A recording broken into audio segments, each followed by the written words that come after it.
So, diegetic sound. Diegetic sound is a sound that's naturally being recorded. So, when people talk like dialogue in a scene, that's naturally recorded there and then over the cameras and mics. But, and then things like the weather, like rain, wind, when scenes being filmed outside, that can sometimes be a natural sound that's been recorded. But that's if it's not in a studio and it's actually outside somewhere. And the only time when dialogue and talking doesn't become diegetic is when it's like a dubbed version of a film.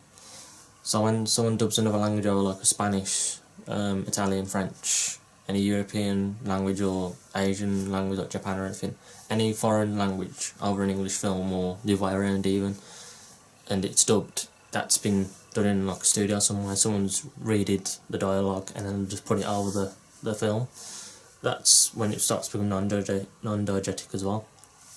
And furthermore, what is a non-diegetic sound? Non-diegetic sound is sound that's not naturally there. It's been put there after being recorded somewhere else in a studio and then put into the film afterwards. Some examples of non-diegetic sound are things like in a car radio music. That's usually not natural because it's usually put there after, so the actors can hear each other talking or something like that. And then things like footsteps, like walking and things. Like even if you can't see them walking, they'll put the sound of footsteps in there. Things like that. Even little things like doors opening and closing, cupboards, little tiny things. But a big thing in non-diegetic sound is music and soundtracks. So when you hear like in horror music, you'll hear like very scary music, but usually violins, things like usually like a big bang sound, things like that. Them usually made in the studio and put into the film to emphasise the emotion in the film. So what sort of feeling they want from the film, they'll put the music to go with that. So if it's like a sad scene, sad music. If it's gonna be scary, they'll put up the tempo and it'll be quite fast-paced music. Same with thriller films. French music, quite upbeat and happy, sort of almost. So music's non-diegetic and soundtracks.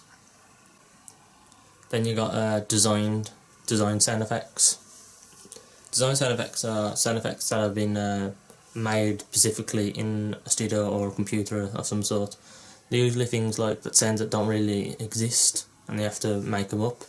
For generally films like sci-fi and fantasy films. So things like the T-Rex roar in Jurassic Park, that was made in a studio on a computer or something with 4 different animals. I think one was a tiger, alligator and something like a baby elephant was all put together to make the T-Rex roar.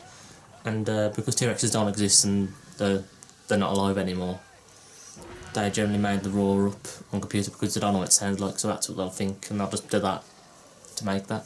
And things like in most sci-fi films like Star Wars and Star Trek, like gunshots, like the laser guns and things, or in Star Wars the lightsabers, they're generally made in a studio because those sounds don't exist for that thing, because those things don't exist, that technology is not around, so they make sound effects to think what they think that would sound like, so they make that in a studio to put it in there, or else they'll just be no sound at all and it just look weird, so they do that to make it seem more real.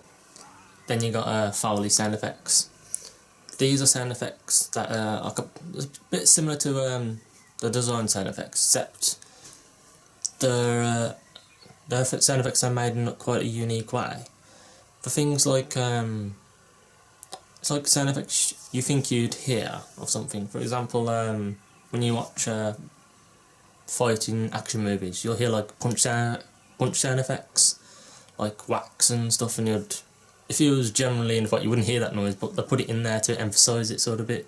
And these are sort of made in like a unique way, not ways you would think. For example, if you got a rolled up newspaper and you had a wooden stick and you whacked it, makes like this punching sound effect that almost sounds like someone's being hit. So they put that in fighting films because that's sort of thing that goes, so it makes the film more appealing.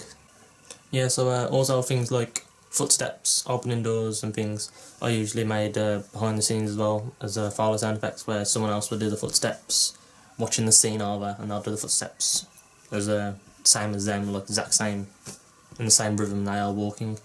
And they'll do things like opening doors for them, because when you film things live, sometimes you can't capture the sounds, so they'll do it behind the scenes and capture them for them, and then put it over the scene. It'll just match perfectly because they've done it at the same time the actor has done it. So that's another example of Foley sound effects.